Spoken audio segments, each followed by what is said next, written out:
ಸತ್ಯವು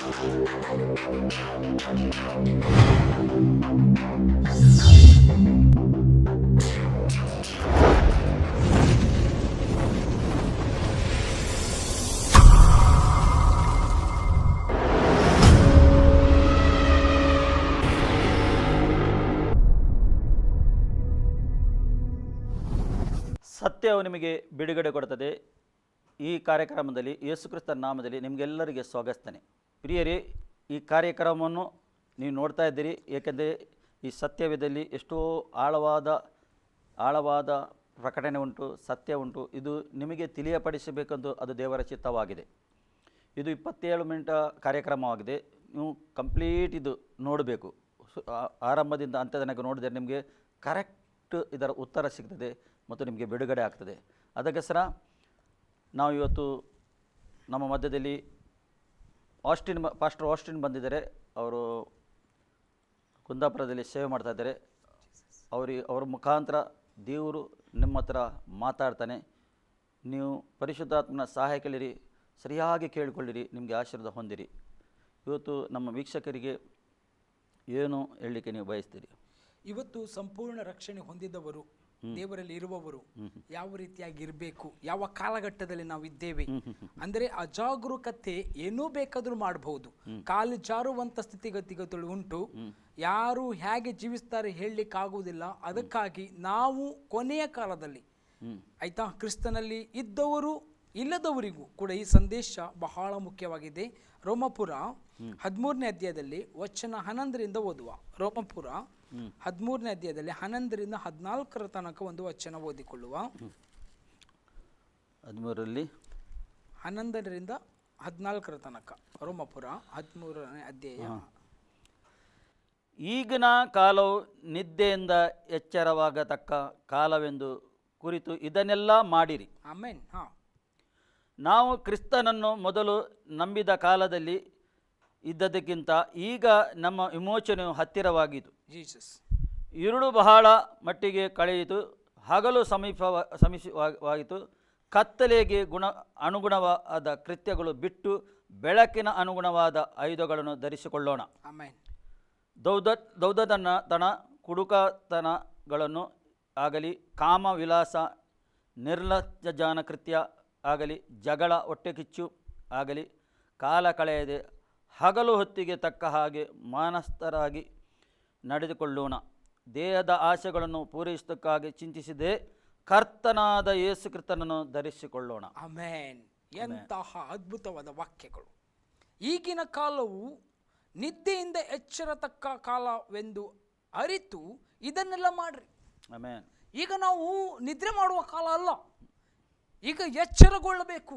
ಇವತ್ತು ಕ್ರಿಸ್ತನಲ್ಲಿದ್ದವರು ಯೇಸು ಕ್ರಿಸ್ತನ ರಕ್ಷಣೆಯ ಹತ್ತಿರವಾಯಿತು. ಈಗ ಮತ್ತೊಮ್ಮೆ ಅವರು ಏನು ಮಾಡಬೇಕು? ಇನ್ನು ಅಧಿಕವಾಗಿ ಇದನ್ನು ಮಾಡ್ತಾ ಇರಬೇಕು. ಏನು? ಪ್ರಾರ್ಥನೆ, ಆರಾಧನೆ. ಅದೇ ರೀತಿಯಾಗಿ ಕ್ರಿಸ್ತನಲ್ಲಿ ಹೆಚ್ಚಾಗಿ ಜೀವಿಸ್ತಾ ಬರಬೇಕು, ಅಧಿಕವಾಗಿ ವಾಕ್ಯದಲ್ಲಿ. ಇನ್ನೊಂದು, ದೇವರಲ್ಲಿ ಇಲ್ಲದವರು, ಯೇಸು ಕ್ರಿಸ್ತನನ್ನು ಅರಿತುಕೊಳ್ಳದವರು ಯಾರೇ ಆಗಿರಬಹುದು, ಅವರಿಗೆ ಒಂದು ಅಮೂಲ್ಯವಾದ ಸಂದೇಶ ದೇವರು ಕೊಡ್ತಾ ಇದ್ದಾನೆ. ನಿದ್ರೆಯಿಂದ ಸತ್ತವರನ್ನು ಬಿಟ್ಟು ಏಳುವಂಥ ಕಾಲ ಬಂದಿದೆ. ಅಂದರೆ ನೀನು ಏಳದಿದ್ದರೆ ನಿನ್ನ ಆತ್ಮಿಕ ದೇಹ ಅದು ಆಕ್ಟಿವೇಟ್, ಅಥವಾ ಆತ್ಮಿಕ ದೇಹ ಅದು ಏನು ಕ್ರಿಸ್ತನಲ್ಲಿ ಜೀವಿಸದಿದ್ದರೆ ನಿನ್ನ ಅಂತ್ಯವು ಅದು ನರಕವಾಗಿರ್ತದೆ ಅಥವಾ ಬೆಂಕಿಯಾಗಿರ್ತದೆ. ಇಲ್ಲಿ ಕರೆಕ್ಟಾಗಿ ಹೇಳ್ತದೆ, ಈಗಿನ ಕಾಲವು ನಿದ್ದೆಯಿಂದ ಎಚ್ಚರವಾಗತಕ್ಕದ್ದು ತಕ್ಕ ಕಾಲವೆಂದು ಅರಿತು ಇದನ್ನೆಲ್ಲ ಮಾಡಿರಿ. ಈಗ ನಾವು ಏನು ಮಾಡಬೇಕು? ಹೆಚ್ಚಾಗಿ ಪ್ರಾರ್ಥನೆ, ಆರಾಧನೆ, ವಾಕ್ಯಗಳು ಹೆಚ್ಚಾಗಿ ಅದನ್ನು ಲಾಲಿಸ್ತಾ ಅದರಲ್ಲಿ ಜೀವಿಸಬೇಕು. ಮುಂದೆ ಏನು ಹೇಳ್ತಾ ಇದೆ? ನಾವು ಕ್ರಿಸ್ತನನ್ನು ಮೊದಲು ನಂಬಿದ ಕಾಲದಲ್ಲಿ ಇದ್ದದಕ್ಕಿಂತ ಈಗ ನಮ್ಮ ವಿಮೋಚನೆಯು ಹತ್ತಿರವಾಯಿತು. ಈಗ ಅರ್ಥ ಮಾಡ್ಕೊಳ್ರಿ, ಮೊದಲು 2020 ವರ್ಷಗಳ ಹಿಂದೆ ಇಲ್ಲಿ ಪತ್ರಗಳು ಬರೆಯಲ್ಪಟ್ಟಿದ್ದು, ಆಗ ಅವ್ರು ಹೇಳ್ತಾ ಇದ್ದಾರೆ ಹತ್ತಿರವಾಯಿತು. ಈಗ ಹಾಗಲ್ಲ. ಈಗ ಯೇಸು ಕ್ರಿಸ್ತನು ತನ್ನ ವಾಕ್ಯಗಳ ಮುಖಾಂತರವಾಗಿ ಏನೆಲ್ಲ ಹೇಳಿದ್ದಾನೆ, ಬರಗಾಲಗಳು, ರೋಗಗಳು, ಯುದ್ಧಗಳು, ರಾಜ್ಯಕ್ಕೆ ವಿರುದ್ಧವಾಗಿ ರಾಜ್ಯ, ಮೈಕ್ರೋ ಚಿಪ್ಪುಗಳು, ಇಸ್ರೇಲ್ ದೇಶ ಅಷ್ಟೇ ಅಲ್ಲ, ಎಲ್ಲ ಕೊನೆಯ ಕಾಲದ ಎಲ್ಲ ಘಟನಾವಳಿಗಳು ಏನೆಲ್ಲ ಮತ್ತೆ 24ರಲ್ಲಿ ಹೇಳಲ್ಪಟ್ಟಿದೆಯೋ, ಲೂಕದಲ್ಲಿ ಹೇಳಲ್ಪಟ್ಟಿದೆಯೋ, ಅದೆಲ್ಲ ಅಂತ್ಯಕಾಲದ ಸಂಗತಿಗಳು ಈಗ ಸಿದ್ಧವಾಗಿದೆ. Amen. ಅದಕ್ಕಾಗಿ ನಮ್ಮ ವಿಮೋಚನೆ ಹತ್ತಿರವಾಗಿದೆ. ಟಿವಿಯಲ್ಲಿ ಕೇಳುವಂಥ ಪ್ರತಿಯೊಂದು ಕ್ರಿಸ್ತನನ್ನು ಅರಿಯದ ಜನರಿಗೆ ನಾನು ಹೇಳುವುದು, ಯೇಸು ಕ್ರಿಸ್ತನನ್ನು ನಂಬಿಕೆ ಇಡುವ ಪ್ರತಿಯೊಬ್ಬೊಬ್ಬರು ಈ ಕಾಲಘಟ್ಟದಲ್ಲಿ ರ್ಯಾಪ್ಚರ್ ಆಗುವ ಕಾಲ ಹತ್ತಿರವಾಗಿದೆ. ನಂಬದಿದ್ದರೆ ಏನಾಗ್ತದೆ ಅಂದರೆ, ಹತ್ತಿರ ಈ ವಿಮೋಚನೆ ಉಂಟಾಗುವಾಗ ಪವಿತ್ರ ಸಭೆ ಎತ್ತಲ್ಪಡ್ತದೆ, ಅಥವಾ ದೇವರ ಮಕ್ಕಳು ಎತ್ತಲ್ಪಡ್ತಾರೆ, ಪವಿತ್ರಾತ್ಮನಲ್ಲಿ ನೆಲೆಗೊಂಡವರೆಲ್ಲರೂ ಎತ್ತಲ್ಪಡ್ತಾರೆ.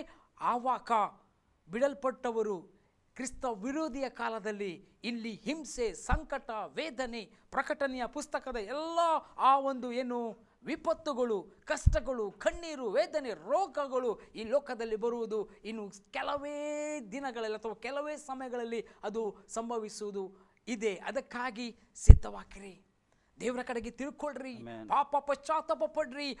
ನಾನು ಪಾಪ ಮಾಡಿದನ್ನು ಒಪ್ಪಿಕೊಂಡು ಕ್ರಿಸ್ತನನ್ನು ಸ್ವಂತ ರಕ್ಷಕನಾಗಿ ಅಂಗೀಕರಿಸುವಾಗ ನಿನ್ನ ಜೀವಿತವು ಸಂಪೂರ್ಣ ಮಾನಸಾಂತರ ಆಗ್ತದೆ. ಅಷ್ಟೇ ಅಲ್ಲ, ನೀನು ಪರಲೋಕ ರಾಜ್ಯದ ನಾಗರಿಕನಾಗಿ ದೇವರ ಮಗನಾಗಿ ಮಾರ್ಪಡ್ತಿ. ಅದಕ್ಕಾಗಿ ಈಗ ಏನು ಮಾಡಬೇಕು? ವಿಮೋಚನೆ ಹತ್ತಿರವಾಗಿದೆ. ಇನ್ನು ಈ ವಿಮೋಚನೆ ಹತ್ತಿರವಾಗದಿದ್ದ ಕಾರಣ ನೋಡಿ, ಅಲ್ಲಿ ಹೇಳ್ತಾ ಇದೆ, ഇരുಳು ಬಹಳ ಮಟ್ಟಿಗೆ ಕಳೆಯಿತು, ಹಗಲು ಸಮೀಪವಾಯಿತು. ഇരുಳು ದೇವರಿಗೆ ಒಂದು ದಿವಸ ಅಂದರೆ 1,000 ವರ್ಷ ಇದ್ದ ಹಾಗೆ, 1,000 ಅಂದರೆ ಒಂದು ದಿನ ಇದ್ದ ಹಾಗೆ. ಇಲ್ಲಿ ಹಗಲು, ഇരുಳು, ಕತ್ತಲೆ ಅದು ಕಳೆಯುವಂಥ ಸಮಯ. ಈಗ ಬೆಳಗಿನ ಜಾವ ನಾವು ಹೇಳ್ತೇವೆ, ಸೂರ್ಯ ಉದಯಿಸುವ ಸಮಯ ಹತ್ತಿರವಾಯಿತು. ಕೆಲವೊಂದು ಸಲ ನಾವು ಮಧ್ಯರಾತ್ರಿಯಲ್ಲಿ ಹೇಳ್ತೇವೆ. ಅಂದರೆ ಕತ್ತಲು ಹೋಗಿ ഇരുಳು ಅಂದರೆ ಬೆಳಕಿನ ರಾಜ್ಯಕ್ಕೆ ನಾವು ಹೋಗುವವರಾಗಿದ್ದೇವೆ. ಹತ್ತಿರವಾಗಿದೆ. ಬೆಳಕಿನ ರಾಜ್ಯ ಅಂದರೆ ಇದು ಈ ಲೋಕದ ರಾಜ್ಯ ಅಲ್ಲ, ಅದು ಪರಲೋಕ ರಾಜ್ಯ. ಅಲ್ಲಿ ನಿತ್ಯಕ್ಕೂ ಅಮರತ್ವದಲ್ಲಿ ಇರುವ ದೇವರು, ಬೆಳಕಿನಲ್ಲಿ ಇರುವ ದೇವರು, ಅಲ್ಲಿ ನಿತ್ಯವೂ ಪ್ರಕಾಶ, ಅಲ್ಲಿ ಕತ್ತಲ್ಲಿ ಇರುವುದೇ ಇಲ್ಲ. ಅಲ್ಲಿ ದೇವರೇ ಬೆಳಕು ಹಾಕಿದ್ದಾನೆ. ಆ ಬೆಳಕಿಗೆ ಹೋಗಲಿಕ್ಕೆ ഇരുಳು ಮುಗಿಯಿತು, ಕತ್ತಲೆಯ ದಿನಗಳು ಮುಗಿಯಿತು, ಇನ್ನು ಬೆಳಕಿನ ದಿನಕ್ಕೆ ಸಮೀಪವಾಗಿದೆ. ಅದಕ್ಕಾಗಿ ನಾವು ಆ ದಿನಗಳಿಗಾಗಿ ಸಿದ್ಧವಾಗ್ತಾ ಇದ್ದೇವೆ. ಅದಕ್ಕಾಗಿ ಕ್ರಿಸ್ತನಲ್ಲಿ ಪ್ರಿಯ ದೇವ ಮಕ್ಕಳೇ, ಕ್ರಿಸ್ತನನ್ನು ಅರಿಯದವರೇ, ಕೇಳಬೇಕಾದ ವಿಷಯ ಇಷ್ಟೇ. ನೀವು ಈ ಕತ್ತಲೆ ಅಥವಾ ಈ ಹಗಲು ಬರುವುದಕ್ಕಿಂತ ಮುಂಚಿತವಾಗಿ ನಾವು ಕ್ರಿಸ್ತನನ್ನು ಅರಿತುಕೊಂಡು ಆ ಮಾರ್ಗದಲ್ಲಿ ಕೊನೆಯ ಕಾಲದಲ್ಲಿ ಆ ಒಂದು ಆಶೀರ್ವಾದ, ಆ ಒಂದು ರಕ್ಷಣೆ, ಆ ಒಂದು ಬಿಡುಗಡೆ ಹೊಂದಿ ದೇವರ ರಾಜ್ಯದಲ್ಲಿ ಅಂತ್ಯಕಾಲದಲ್ಲಿ ಆಗುವಂಥ ಎಲ್ಲ ಮಹಾಹಿಂಸೆಯಿಂದ ತಪ್ಪಿಸಿಕೊಳ್ಳುವುದಕ್ಕಾಗಿ ನಿಮ್ಮನ್ನೇ ನೀವು ಕ್ರಿಸ್ತನಿಗೆ ಸರೆಂಡರ್ ಮಾಡಿರಿ, ಆತನಿಗೆ ಅಧೀನಪಡಿಸಿರಿ. ಯಾಕಂದರೆ ನೀವು ದೇವರಿಗೆ ಅಧೀನರಾಗುವಾಗ ಸೈತಾನ ನಿಮ್ಮನ್ನು ಬಿಟ್ಟು ಓಡಿ ಹೋಗ್ತಾನೆ. ಮುಂದೆ ಅಲ್ಲಿ ಹೋಗುವಾಗ ಕತ್ತಲಿ ಅನುಗುಣವಾದ ಕೃತ್ಯಗಳನ್ನು ಬಿಟ್ಟು ಬೆಳಕಿಗೆ ಅನುಗುಣವಾದ ಆಯುಧಗಳನ್ನು ಧರಿಸಿಕೊಳ್ಳೋಣ. ಕತ್ತಲಿಗೆ ಅನುಗುಣವಾದ ಕೃತ್ಯಗಳು ಅಲ್ಲಿ ಕೆಳಗೆ ಬರೆಯಲ್ಪಟ್ಟಿದೆ, ದೌಂದೌತಣ. ಈಗ ಇರುವುದು ಇದು ಕೊನೆಯ ಕಾಲದಲ್ಲಿ ಜನರಿಗೆ ಎಂಟರ್ಟೈನ್ಮೆಂಟ್, ದೌಂದೌತಣ ಅಂದರೆ ಎಂಟರ್ಟೈನ್ಮೆಂಟು, ದೊಡ್ಡ ಊಟದ ಸಂಭ್ರಮ, ಮತ್ತೊಂದು ಏನು ಹಬ್ಬಗಳು, ಹರಿದಿನಗಳು, ಇದರಲ್ಲಿ ಕಾಲ ಹಗರಣ ಮಾಡ್ತಾ ಇದ್ದಾರೆ. ಹೆಚ್ಚಿನವರು ನೋಡಬೇಕಾದರೆ ಟಿವಿ ಚಾನೆಲ್ಗಳಲ್ಲಿ ಧಾರಾವಾಹಿಗಳು, ಸಣ್ಣ ಸಣ್ಣ ಮಕ್ಕಳಿಗೆ ಹಿಡಿದು ದೊಡ್ಡವರ ತನಕ ಮೊಬೈಲ್ ಇಲ್ಲದೆ ಜೀವಿಸ್ಲಿಕ್ಕೆ ಆಗ್ತಾ ಇಲ್ಲ. ಅಂದರೆ ಅಂಥ ಎಂಟರ್ಟೈನ್ಮೆಂಟ್ ಅದೆಲ್ಲ ಏನು ಮಾಡ್ತದೆ ಅಂದರೆ ಅದು ಕ್ಷಣಿಕವಾದದ್ದು, ಸುಖ ಕೊಡ್ತದೆ. ಆದರೆ ನಿತ್ಯಕ್ಕೆ ಅದು ನಮ್ಮನ್ನು ಬೇನೆಗಳಿಗೆ, ದುಃಖಗಳಿಗೆ, ನರಕಕ್ಕೆ ಅದು ನಡೆಸ್ತದೆ. ಸ್ವಲ್ಪ ಹೊತ್ತಿಗೆ ಏನಾದರೂ ಕೊಡ್ಬೋದು, ಸ್ವಲ್ಪ ಹೊತ್ತು ನೆಗಡ್ಬೋದು. ಇವತ್ತು ಕಾಮಿಡಿ ಶೋಗಳು ಬಂದಿವೆ. ಕಾಮಿಡಿ ಶೋ ಅಲ್ಲಿ ಏನಿರೋದು ಗೊತ್ತಾ? ಎಲ್ಲ ಶಾರೀರಿಕವಾದದ್ದೇ, ಕೆಟ್ಟ ಭಾಷೆಗಳನ್ನು ಮಾತನಾಡಿ ಜನರನ್ನು ನೆಗಡುವಂಥದ್ದು, ಕೆಟ್ಟ ಮಾತುಗಳನ್ನು ಆಡುವಂಥದ್ದು, ಜನರನ್ನು ಇದು ಎಂಟರ್ಟೈನ್ಮೆಂಟ್ ಅಲ್ಲ. ಅದು ನಿಮ್ಮನ್ನು ಅವರು ಏನು ಜನರ ಕಾಲುಗಳನ್ನು ಎಳಿತಾ ಇದ್ದಾರೆ ನರಕಕ್ಕೆದೆಡೆಗೆ. ಇಲ್ಲಿ ಕರೆಕ್ಟಾಗಿ ಹೇಳ್ತಿದೆ, ಕತ್ತಲೆಯ ಅನುಗುಣವಾದ ಕೃತ್ಯಗಳನ್ನು ಬಿಟ್ಟು ಬಿಡಬೇಕು. ಕತ್ತಲೆಗೆ ಅನುಗುಣವಾದ ಕೃತ್ಯಗಳು ಅಂದರೆ ನಾವು ದೇವರ ಮಾತಿಗೆ ಅವಿಧೇಯರಾಗುವಂಥದ್ದು ಒಂದು. ಎರಡನೇದಾಗಿ ಯಾವುದೇ ಪಾಪ ಕೃತ್ಯಗಳು, ವ್ಯಾಭಿಚಾರ, ಅನಾಚಾರ, ಮೂರ್ತಿ ಪೂಜೆಗಳು, ಅಥವಾ ಸಿಟ್ಟು, ಅಹಂಕಾರ, ಮತ್ಸರ, ಅಥವಾ ದೇವರಿಗೆ ಅಸಹ್ಯವಾದ ಎಲ್ಲ ಪಾಪಗಳನ್ನು ಬಿಟ್ಟು ಸಂಪೂರ್ಣವಾಗಿ ಕ್ರಿಸ್ತನನ್ನು ಅರಿತುಕೊಂಡು ಆ ಮಾರ್ಗದಲ್ಲಿ ನಡೆಯುವಂಥದ್ದು. ಅಲ್ಲಿ ನೋಡಿ, ಕುಡಿಕತನಗಳಲ್ಲಾಕಲಿಯೂ ಈಗ ಕುಡಿಕತನ, ಅಯ್ಯೋ ದೇವರೇ. ಲಾಸ್ಟ್ ಟೈಮು ಕೊರೋನಾ ಒಂದು ವೈರಸ್ ಬರುವಾಗ ಏನಾಯ್ತಂದರೆ ಬಾರ್ಗಳು ಬಂದವು. ಆದರೆ ಒಳ್ಳೆಯ ಒಂದು ಶುಭ ಸಮಾಚಾರವಾಗಿತ್ತೇನೆಂದರೆ ಜನರಿಗೆ ಯಾರಿಗೂ ಕುಡಿಲಿಕ್ಕೆ ಇರಲಿಲ್ಲ. ಎಲ್ಲ ಮನೆಗಳಲ್ಲಿ ಸಮಾಧಾನ ಇದ್ದಿತ್ತು. ಎಲ್ಲ ಮನೆಯಲ್ಲಿ ತಮ್ಮ ಹೆಂಡತಿಯರು ಅಥವಾ ತಮ್ಮ ಮನೆಯಲ್ಲಿರುವವರ ತಾಯಂದಿರು ಸಹೋದರಿಯರು, ಅಪ್ಪ ಇವತ್ತು ನಮ್ಮ ಅಪ್ಪತ್ತಿ ಕುಡಿಲಿಲ್ಲ, ನಮ್ಮ ಅಣ್ಣ ಕುಡಿಲಿಲ್ಲ, ನಮ್ಮ ಯಜಮಾನರು ಕುಡಿಲಿಲ್ಲ ಅಂತೇಳಿ ಸಂತೋಷ ಪಡ್ತಿದ್ರು. ಬಹಳ ಖುಷಿ ಆಯಿತು. ಸುಮಾರು 2 ತಿಂಗಳು 3 ತಿಂಗಳು ಏನೂ ಇರಲಿಲ್ಲ. ಆದರೆ ಒಂದು ಸುರಾಯಿತು ನೋಡಿ, ಯಾವುದು ಓಪನ್ ಆಗಲಿಲ್ಲ ಅಂದರೆ ಅದು ಓಪನ್ ಮಾಡಿ ಬಿಟ್ರು ಬಾರ್ಗಳನ್ನು. ಪಾಪ ಆ ದಿನ ಜನರು ಓಡಿ ನಿಂತಿದ್ದು, ನಾನು ಬೈಕಲ್ಲಿ ಹೋಗ್ತಾ ಇದ್ದೆ. ಇದು ಯಾಕಪ್ಪ ಚೀಲ ತಗೊಂಡು ನಿಂತಿದ್ದಾರೆ ಇವರು, ರೇಷನ್ ಕಾರ್ಡ್ ಏನಾದ್ರು ನಿಂತಿದ್ದಾರಾ, ಏನಾದರೂ ಗೌರ್ಮೆಂಟಿಂದ ಸವಲತ್ತುಗಳು ಬಂದಿದೆಯಾ ಅಂತ ನನ್ನ ಮನಸ್ಸಲ್ಲಿ. ಎಲ್ಲಿಂದ ದೊಡ್ಡ ಉದ್ದ ಸಾಲು, ಮತ್ತೆ ಮಾಸ್ಕ್ ಧರಿಸಿಕೊಂಡಿದ್ದಾರೆ. ಡಿಸ್ಟೆನ್ಸ್ ಮೇಂಟೈನ್ ಒಂದು ನೂಲು ಹೋಗ್ಲಿಕ್ಕೆ ಮೇಂಟೈನ್ ಇಲ್ಲ, ಅಲ್ಲಿ ಮೈ ಮೇಲೆ ಬಿದ್ದಿದ್ದಾರೆ. ಎಂಥ ಒಂದು ವಿಪರ್ಯಾಸ ಅಂದರೆ ಜನರು ಕುಡಿಕತನದಲ್ಲಿ. ಅದು ಪರಲೋಕ ರಾಜ್ಯಕ್ಕೆ ನಡೆಸುವುದಿಲ್ಲ, ಅದು ಜೀವಿತ ಹಾಳು ಮಾಡುತ್ತೆ, ಜನರನ್ನ ಮನಸ್ಸು ಮಂಕು ಮಾಡುತ್ತೆ. ನಿನ್ನ ಮನಸ್ಸು ಕಂಟ್ರೋಲ್ ನಿನ್ನಲ್ಲಿ ಇರುವುದಿಲ್ಲ, ಅದು ಅಮಲಲ್ಲಿ ಇರ್ತದೆ. ಅದಕ್ಕಾಗಿ ದೇವರು ಹೇಳಿದ್ದು ಅದನ್ನು ನೀನು ಮಾಡಬಾರದು. ಮಾಡಿದರೆ ಏನಾಗ್ತದೆ ಅಂದರೆ ನಿನ್ನ ಸ್ವನಿಯಂತ್ರಣ ಕಳ್ಕೊಂಡು ನಿನ್ನ ಪಾಪದ ಜೀವಿತದಲ್ಲಿ ಅಥವಾ ಏನೋ ಒಂದು ಲೋಕದ ಯಾವುದೇ ಒಳ್ಳೆಯದಕ್ಕಾಗಲಿ ಕೆಟ್ಟದಾಗಿ ನೀನು ಇರೋದೇ ಇಲ್ಲ, ನಿನ್ನದೇ ಒಂದು ಲೋಕದಲ್ಲಿ ಇದ್ದು ಬಿಡ್ತಿ. ಯಾಕಂದರೆ ಅದು ದೇವರಿಗೆ ಇಷ್ಟವಿಲ್ಲದ ಸಂಗತಿ. ಈಗ ಅವರು ಈ ಕುಡುಕತನ ಬಿಡಬೇಕಾದ್ರೆ ಏನು ಮಾಡಬೇಕು? ಪ್ರಥಮವಾಗಿ ಒಳ್ಳೆಯ ಪ್ರಶ್ನೆ. ಕುಡಿಕತನ ಬಿಡಬೇಕಾದ್ರೆ ಪ್ರಥಮವಾಗಿ ಅವರು ದೇವರನ್ನು ಕಂಡುಕೊಳ್ಳಬೇಕು, ಸತ್ಯವನ್ನು ಅರಿತುಕೊಳ್ಳಬೇಕು. ನಾನು ಯಾರು ಹಾಕಿದ್ದೇನೆ? ನಾನು ಹೇಳ್ತೇನೆ, ನಿಮ್ಮ ಮನೆಯಲ್ಲಿ ಅಮಲ್ ಕುಡಿಕತನ ಇದೆಯೋ, ಫಸ್ಟ್ ಆಫ್ ಆಲ್ ಯೇಸಪ್ಪನನ್ನು ನಿಮ್ಮ ಜೀವಿತವನ್ನು ಒಪ್ಪಿಸಿಕೊಡ್ರಿ, ನಿಮ್ಮ ಕುಟುಂಬವನ್ನು ಒಪ್ಪಿಸಿಕೊಡ್ರಿ. ಯೇಸಪ್ಪನಿಗೆ ಹೇಳ್ರಿ, ಯೇಸಪ್ಪ ನಾವು ಒಪ್ಪುತ್ತೇವೆ, ನೀನೇ ರಕ್ಷಕನ ಒಡೆಯನ್ನು ದೇವರಂತ ನಂಬುತ್ತೇವೆ, ನಾವು ನಿಮಗೆ ಅಧೀನರಾಗ್ತೇವೆ ಅಂತ ಬಿಟ್ಟು ಬಿಡುವಾಗ, ಆತನಿಗೆ ಸಮರ್ಪಿಸಿಕೊಡುವಾಗ ಆತನ ದೈವಿಕದ ಶಕ್ತಿ ಪ್ರತಿಯೊಬ್ಬರು ಆವರಿಸಿಕೊಳ್ತದೆ. ಎಷ್ಟೋ ಲಕ್ಷಗಟ್ಟಲೆ ಕುಡುಕರು ಕುಡಿಯುತ್ತಿದ್ದ ಜೀವಿತವನ್ನು ಬಿಟ್ಟು ದೇವರ ಕಡೆಗೆ ನಡೆದವರು ಎಷ್ಟೋ ಸಾಕ್ಷಿಗಳುಂಟು. ಯಾರಿಂದಲೂ ಬದಲಾಯಿಸಲಿ ಸಾಧ್ಯ ಇಲ್ಲ. ಡಾಕ್ಟರ್ಗಳಿಂದ ಆಗುವುದಿಲ್ಲ, ಅಥವಾ ಯಾವುದೇ ಸೈಂಟಿಸ್ಟ್ಗಳಿಂದ ಆಗುವುದಿಲ್ಲ ಕುಡಿಕೆತನ ಬಿಡಿಸಲಿಕ್ಕೆ, ಅಥವಾ ಯಾವುದೇ ಲೋಕದ ಯಾವುದೇ ಶಕ್ತಿಯಿಂದಲೂ ಕೂಡ ಆಗುವುದಿಲ್ಲ. ಆದರೆ ಒಬ್ಬನಿಂದ ಮಾತ್ರ ಸಾಧ್ಯ, ಅದು ದೇವಾದಿ ದೇವನು, ಕರ್ತನು, ರಾಜಾದಿರಾಜನು, ಅದು ಯೇಸುವಿನಿಂದ ಮಾತ್ರ.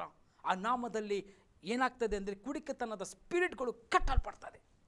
ಯೇಸು ಕ್ರಿಸ್ತನ ನಾಮ ಹೇಳುವಾಗ ಒಳಗಡೆ ಇರುವ ದುರಾತ್ಮ, ಕುಡಿಕತನಕ್ಕೆ ಲೀಡ್ ಮಾಡುವವನು, ಅವನು ಬಿಟ್ಟು ಹೋಗ್ತಾನೆ.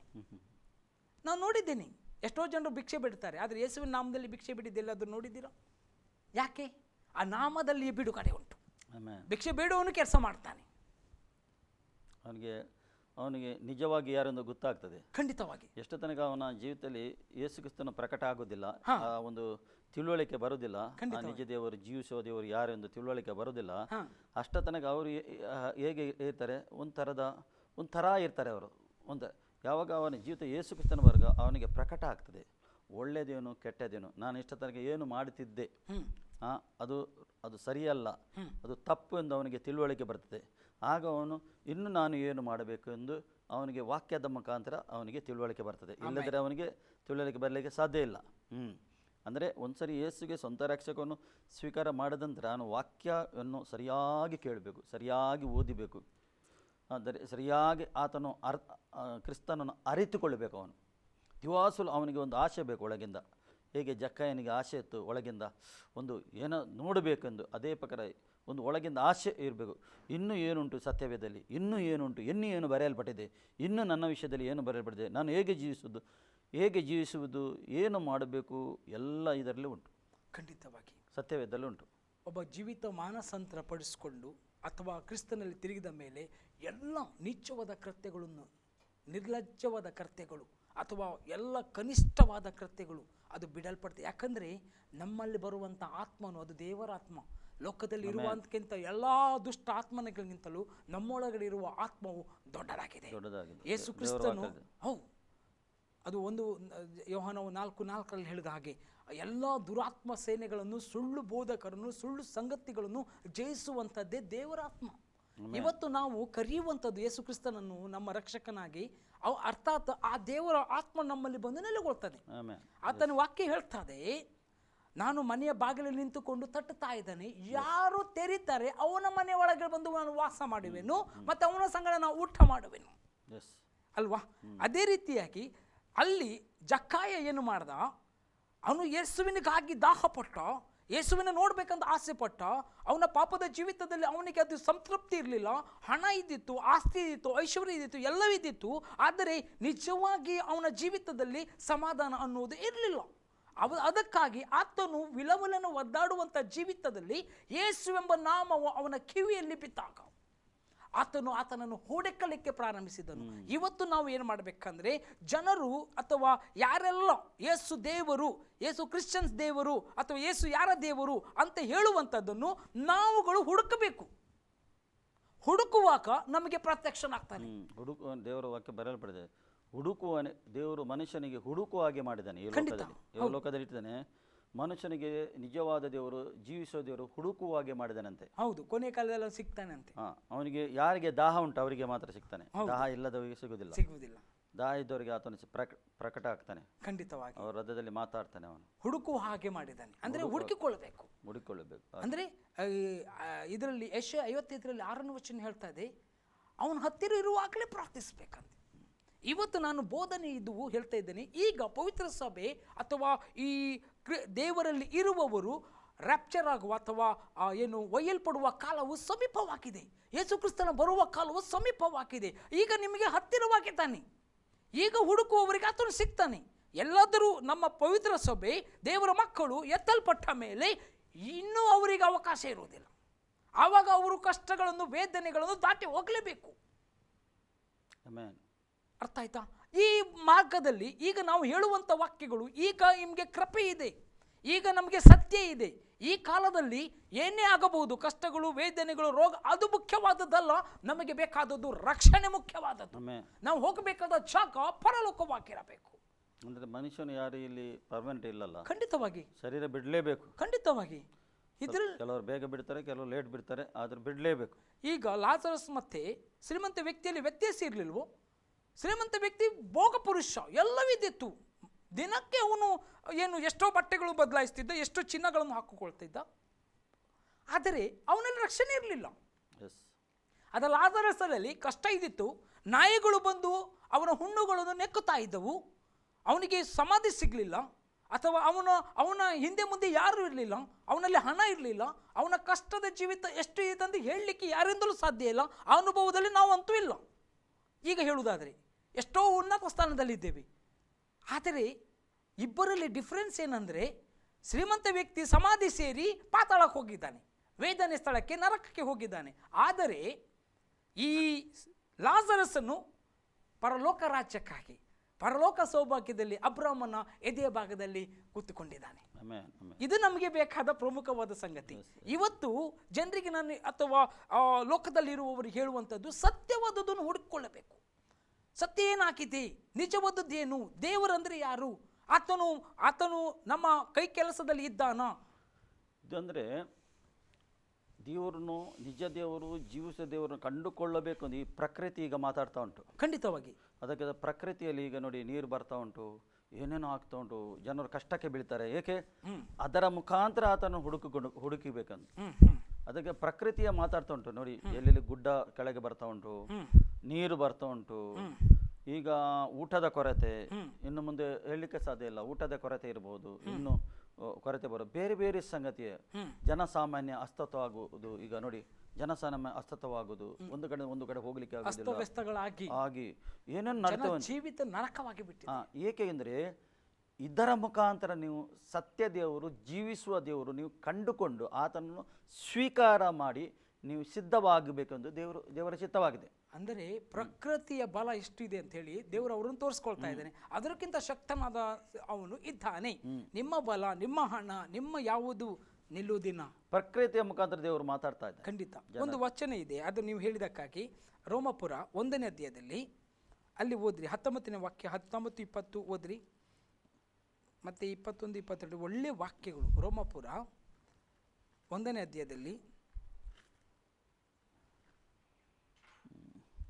19ನೇ ವಚನದಿಂದ ಅಲ್ಲಿ 19 ಅಲ್ಲ, ಯಾಕೆಂದರೆ ದೇವರ ವಿಷಯವಾಗಿ ತಿಳಿಯಬಹುದಾದದ್ದು ಅವರ ಮನಸ್ಸಿಗೆ ಸ್ಪಷ್ಟವಾಗಿ ತಿಳಿದಿದೆ, ಅದನ್ನು ಅವರಿಗೆ ದೇವರೇ ಸ್ಪಷ್ಟವಾಗಿ ತಿಳಿಸಿದನು.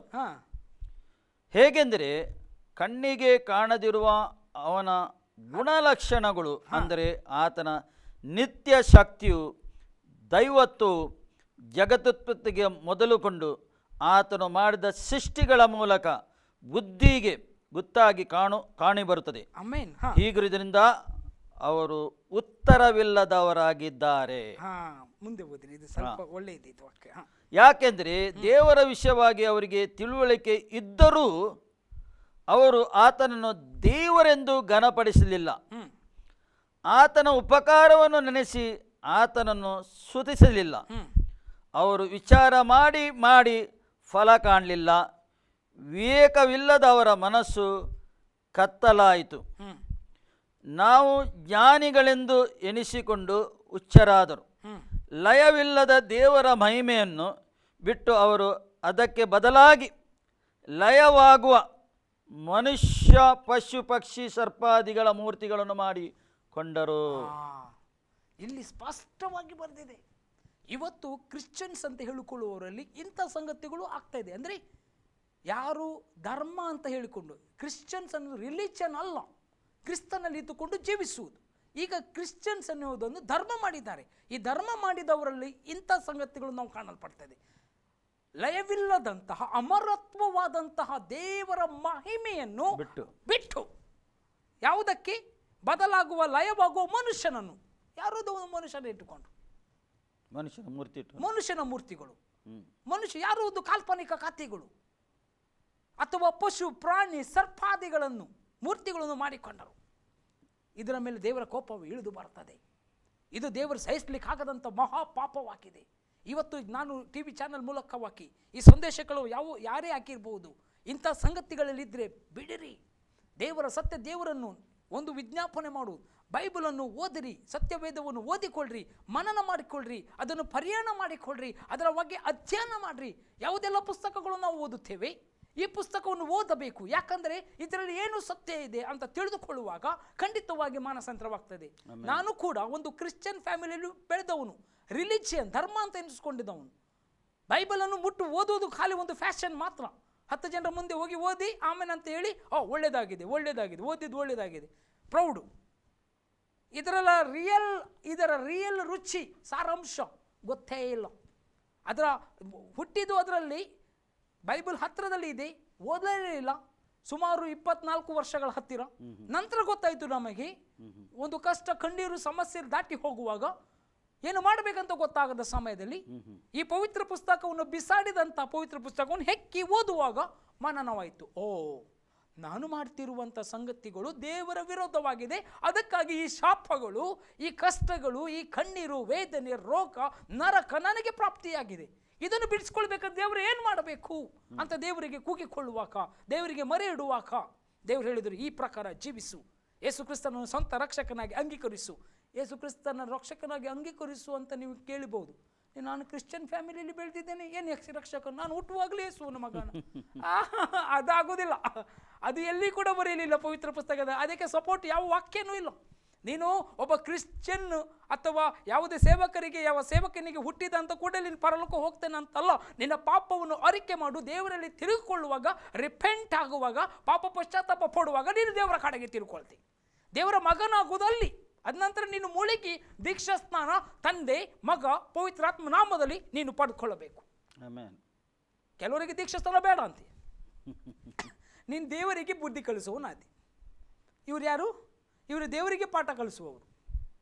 ಅದಕ್ಕೆ ನಿನ್ನ ಒಳಗೆ ಇರುವ ಸ್ಪಿರಿಟ್ ಯಾವುದಂತ ಮೊದಲು ಮನನ ಮಾಡ್ಕೊ, ಅದನ್ನು ಹೊರಗೆ ಹಾಕು, ದೇವರಿಗೆ ಸರೆಂಡರ್ ಆಗು, ಮೊಣಕಲೂರು, ಮತ್ತು ದೇವರಲ್ಲಿ ಬೇಡಿಕೋ ನಿನಗೆ ಏನಿದೆ ನಿನ್ನ ಒಳಗಡೆ ಅಂತ.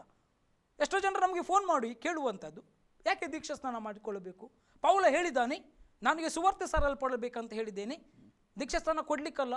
ಹೌದ್ರಿ, ವಾಕ್ಯದಲ್ಲಿ ಅವನು ಹೇಳಿದ್ದಾನೆ. ಯಾಕೆ ಹೇಳಿದ್ದಾನೆ ಅದು ಮೇಲಿಂದ ಕೆಳಗಡೆ ಫುಲ್ ಓದಬೇಕು. ಒಂದು ವಚನ ಇಟ್ಕೊಂಡು ನೀವು ಮಾತನಾಡುವುದಲ್ಲ. ಹೌದು, ಪೌಲ ದೀಕ್ಷಾ ಸ್ನಾನ ಕೊಟ್ಟಿದ್ದು ಎಷ್ಟೋ ಸಾವಿರ ಜನರಿಗೆ ಕೊಟ್ಟಿದ್ದಾನೆ, ಅವನು ಖುದ್ದು ತಗೊಂಡಿದ್ದಾನೆ. ಆಯ್ತಾ? ಪೌಲ ಆ ವಚನ ಯಾಕೆ ಹೇಳಿದ್ದಾನೆ ಗೊತ್ತಾ?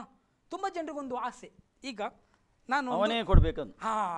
ದೊಡ್ಡ ಸೇವಕ, ಚಿಕ್ಕ ಸೇವಕ, ಆ ಸೇವಕನೇ ಕೊಡ್ಬೇಕು, ಆ ಸೇವಕನೇ ಕೊಡ್ಬೇಕು. ಈಗ ಬೇರೆ ಕೈಯಿಂದ ನಾನು ತಗೊಳ್ತಿಲ್ಲ, ಅವನ ಕೈಯಿಂದ. ಈಗಿನೆಲ್ಲ ಅದೇ ಹಾಗೆ ಆಗಿದೆ, ಈಗ ಟ್ರೆಂಡ್ ಅದು. ಆ ಸೇವಕ ಕೊಟ್ಟರೆ ಭಯಂಕರ ದೊಡ್ಡ ಅಭಿಷೇಕ. ಇಲ್ಲ, ಪೌಲನಿಗೆ ಕೊಟ್ಟಂತಹ ವ್ಯಕ್ತಿ ಯಾರು? ಅನನೀಯ ಯಾರಾಕಿದ್ದನು? ಒಬ್ಬ ಸಾಧಾರಣ ವಿಶ್ವಾಸಿ, ಆ ದೇವರ ಮಗ ಮಾತ್ರ. ಆಯ್ತಾ? ಈಗ ನಮ್ಮ ಈ ಲೆಕ್ಕದಲ್ಲಿ ಹಾಕುವುದಾದ್ರೆ ಈಗ ಆ ರೆವರೆಂಡ್ ಕೊಡಬೇಕು, ಈ ರೆವರೆಂಡ್ ಎಂಥ ದೊಡ್ಡ ಸೇವಕರು ಕೊಡಬೇಕು. ಯಾರು ಹೇಳಿದ್ದು ಅದು? ಆ ವಿಷಯದಲ್ಲಿ ಪೌಲನು ಹೇಳಿದನಲ್ಲಿ, ಹಾಂ, ನನಗೆ ಸ್ವಾರ್ಥ ಸಾರ್ಲಿಕ್ಕೆ ಅಂದರೆ ಇವರು ಮೇಲಿ ಬೀಳ್ತದೆ, ನನಗೆ ಕೊಡು ನನಗೆ ಕೊಡು ಅಂತ. ಆವಾಗ ಅವನು ಹೇಳಿಬಿಟ್ಟ, ನೋಡಿ ನನಗೆ ದೀಕ್ಷಾನ ಕಳಿಸಿದಿಲ್ಲ, ನನಗೆ ಸ್ವಾರ್ಥ ಹೇಳಲಿಕ್ಕೆ ಕಳಿಸಿದ್ದು. ಈಗ ಇವರಿಗೆ ಬಂದವರಿಗೆ ಏನು ಖಾಲಿಯಾಗಿ ಒಂದು ಮುಳುಗಿಸಬೇಕು ಅಷ್ಟೇ, ಇವರಿಗೆ ಸ್ವಾರ್ಥ ಬೇಡ. ಇವರಿಗೆ ಬಂದು ಕೇಳ್ತಾರಲ್ಲ, ಇವರಿಗೆ ಸ್ವಾರ್ಥ ಬೇಡ, ಯೇಸುವಿನ ವಿಷಯದಲ್ಲಿ ಬೇಡ, ಪಕಡ ಬೇಡ, ಇವರಿಗೆ ಖಾಲಿ ಮುಳುಗಿಸ್ಬೇಕು ಅಷ್ಟೇ ಅಷ್ಟೇ. ಅದಕ್ಕೆ ಹೇಳಿದ್ದು ಅವನು, ನನಗೆ ಸ್ವಾರ್ಥ ಸಾರ್ಲಿಕ್ಕೆ ಕಳಿಸಿದ್ದು, ಮೊದಲು ಸ್ವಾರ್ಥ ಹೇಳಿ ಮತ್ತೆ ನೋಡುವ. ಅಲ್ಲ, ಅವ್ರು ಹೇಳಿದ್ದು ನಿಮಗೆ ಸಭೆಯಲ್ಲಿ, ನಿಮ್ಮ ಸಭೆಯಲ್ಲಿ ಸೇವಕರಿದ್ದಾರೆ, ನಾಯಕರಿದ್ದಾರೆ, ದೀಕ್ಷಾಸ್ಥಾನ ಹೊಂದಿದವರಿದ್ದಾರೆ, ಅವರು ಮಾಡ್ತಾರೆ. ನಾನು ಎಲ್ಲ ಸಭೆಗಳಿಗೆ ಹೋಗ್ಲಿಕ್ಕೆ ಏನು ಫ್ಲೈಟ್ ಇದೆ ಈಗಿನ ಕಾಲದ ಹಾಗೆ? ಗಮಾಲಿಯಕ್ಕೆ ಹೋದ್ರಿ ಅಥವಾ ಗಲೀಲಿಯಕ್ಕೆ ಹೋದ್ರಿ ಅಥವಾ ಕೊರಿಂತಕ್ಕೆ ಹೋದ್ರಿ, ಅಲ್ಲಿಂದ ಇಲ್ಲಿ ಬರಲಿಕ್ಕೆ ನಡ್ಕೊಂಡು ಬರಬೇಕು. ಈಗ ಏನು ಬಸ್ ಇದೆ, ಈಗ ಟಾಪಲ್ಲಿ ಫ್ಲೈಟ್ ಇದೆ, ಏನಾದ್ರು ಮಾಡ್ಬೋದು, ಅದು ಬೇರೆ ವಿಷಯ. ಆದರೆ ಯಾರೇ ಕೊಡಲಿ, ಈಗ ಅದಕ್ಕೆ ನಾನು ಹೇಳೋದು, ದೇವರ ವಾಕ್ಯವನ್ನು ಮೀರಿ ನಡೆಯಬಾರದು. ಕೊನೆಯ ಕಾಲವಾಗಿದೆ, ನಿದ್ರೆಯಿಂದ ಎಚ್ಚರಗೊಳ್ಳಬೇಕು. ನಿದ್ರೆಯಿಂದ ಎಚ್ಚರಗೊಳ್ಳದಿದ್ದರೆ ಬಿಡಲ್ಪಡ್ತೇವೆ. ದೇವರ ಪರಿಶುದ್ಧ ನಾಮಕ್ಕೆ ಸ್ತೋತ್ರ ಉಂಟಾಗಲಿ. ಪ್ರಿಯರೇ, ಈ ವಾಕ್ಯದಿಂದ ನೀವು ಎಷ್ಟೋ ಸತ್ಯವನ್ನು, ನಿಮಗೆ ತಥ್ಯವನ್ನು ದೇವರು ಪ್ರಕಟಪಡಿಸಿದನು. ಖಂಡಿತ ನಮಗೆ ಸಂತೋಷ. ನೀವು ಎಲ್ಲ ಪ್ರೋಗ್ರಾಮ್ ಇದು ನೋಡಿದಿರಂತ ನಾನು ನಂಬುತ್ತೇವೆ.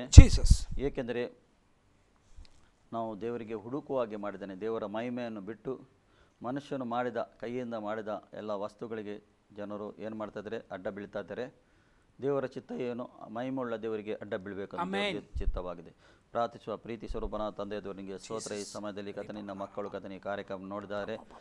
ನೋಡಿದವರು ಕಥನೆ ದೇವ ಮನ ಪರಿವರ್ತನೆ ಆಗಿ ತಿರುಗಿ ದೇವರ ಕಡೆಗೆ ತಿರುಗಿ ಸತ್ಯ ದೇವರು, ನಿಜ ದೇವರು, ಆ ಮಹಿಮೆಯುಳ್ಳ ದೇವರನ್ನು ಕಂಡುಕೊಂಡು ಅದರ ಮಾರ್ಗದಲ್ಲಿ ನಡೀಲಿಕ್ಕೆ ಇವರಿಗೆ ಸಹಾಯ ಮಾಡಬೇಕೆಂದು ನಾನು ಪ್ರಾರ್ಥನೆ ಮಾಡ್ತೇನೆ. ಈ ಸಮಯದಲ್ಲಿ ಕಥನೆ ನೀನು ಮುಟ್ಟಬೇಕೆಂದು ನಾನು ಪ್ರಾರ್ಥನೆ ಮಾಡ್ತೇನೆ. ಈ ಸಮಯದಲ್ಲಿ ಕಥನೆ ಒಂದು ಮನೆ ಪರಿವರ್ತನೆ ಆಗಬೇಕೆಂದು ನಾನು ಪ್ರಾರ್ಥನೆ ಮಾಡ್ತೇನೆ. ಕಥನೆ ಈ ಸಮಯದಲ್ಲಿ ಕಥನೆ ದೇವ ಇವರಿಗೆ ನಡೆಸು, ಇವರ ಕರ ಹಿಡಿದು ನೀನು ನಡೆಸಬೇಕೆಂದು ನಾನು ಪ್ರಾರ್ಥನೆ ಮಾಡ್ತೇನೆ. ಈ ಸಮಯದಲ್ಲಿ ನೀನು ಮುಟ್ಟಿದ್ದಕ್ಕೆ ಸ್ತೋತ್ರ, ಬಿಡುಗಡೆ ಮಾಡಿದ್ದಕ್ಕೆ ಸ್ತೋತ್ರ, ನಿಜವಾಗಿ ಒಂದು ಮಾನಸಾಂತರ ಮಾಡಿದ್ದಕ್ಕೆ, ಪಶ್ಚಾತ್ತಾಪ ಮಾಡಿದ್ದಕ್ಕೆ ಸ್ತೋತ್ರ. ಕಥನೆ ದೇವ, ರಾಜಾದಿರಾಜನ ಸ್ತೋತ್ರ. ನಮ್ಮ ಪ್ರಾರ್ಥನೆ ಕೇಳಿದ್ದಕ್ಕೆ ಸ್ತೋತ್ರ, ಉತ್ತರ ಕೊಡಿ.